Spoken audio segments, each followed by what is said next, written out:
دوای 3 ساڵ سەپاندنی سیستەمی زۆرەملەی پاشەکەوتی موچە لە کۆتایی تەمەنی کابینەکەی نێچیروان بارزانیدا جاڕی لابردنی ئەو سیستەمەدرا بێ ئەوەی نە سەرۆکی حکومەت و نە هیچ کام لە بڕیاردەرانی دیکەی پاشەکەوت لە پای 5 ساڵ نەهامەتی و هەژاری کە بەسەر خەڵکیاندا هێنا تەنانەت داوای لێبوردن بکەن.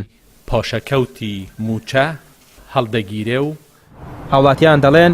غرور بە جۆرێک بەرچای بەرپرسانی گرتووە کە تەنانەت ناتوانن داوای لێبوردنیش بکەن. لێبوردنیش داوکە هەر هیچ نییە بۆ چونکە لەبەر ئەوەی کە ئەم خەڵکە بە تەواوی کارساتی توش بوو شێشەی کۆمەڵایەتی جیابوونەوەی هاوسەر و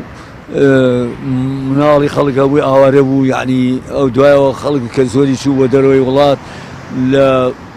بینی یۆنان و تورکیا کەوتنە ناو ئاو خنکان ئەمامووی کارەساتە یعنی بە لێبوردن ئەوە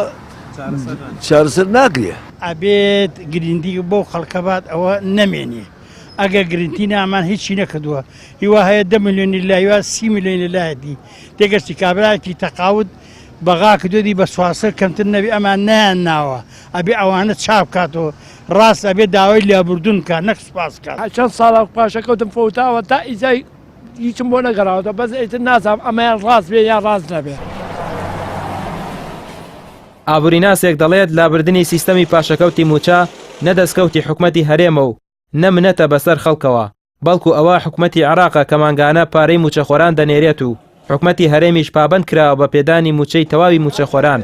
لەگەڵەوەشدا پێدانی موچەی تەواو بە فەرمانبەران تەنها ئازارشکێنێکە و حکومەت دەبێت هەلی کار و پارەی بەڵێندەران و دەستی کار زیاد بکاتەوە. ئەوەی کە گوزارە دوێنێکە بڕیاردرا پاشەکەوتی موچە هەڵگیرێت وەنە بێت لە باشی حکوومەتی هەرێمی کوردستان بێت بگرە بریتە لەو فشاریکەوە دەوڵەتی عێراق ئەی خاتە سەر حکوومەتی هەرێمی کوردستان وەکو مەرجدار کراوە ئەو پارەیەکەوە ئەنێرێت لە بەغداوە بە مەرج ئەنێرێ بۆ هەرێمی کوردستان بەو مەرجەیەکەوە حکوومەتی هەرێمی کوردستان ئەو پارەیە تەرخان کا بۆ پێدانی موچەی فەرمانبەران و هێزی پێشمەرگە حکوومەتەوە ئێستا لە نوێ ینی ئەو پرۆژانە بە هەمان ڕێژەی جاران پرۆژەی ئاوادانکردنەوە بنیادنادی ژێرخانی ئابووری.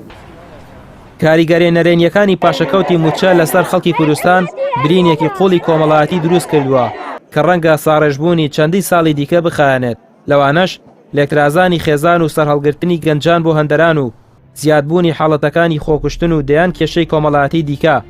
مشتێکن لە خەرواری ئەو نەهامەتیانەی حکومەتی هەرێم و سیاسەتی ئابووریە سربەخۆکەی بەسەر خەڵکی کوردستانی داهێناون و لە بیرکردنیان کاتێکی زۆری دەوێت. ڕامیا ڕوسمان کەناڵی ئاسمانی پێام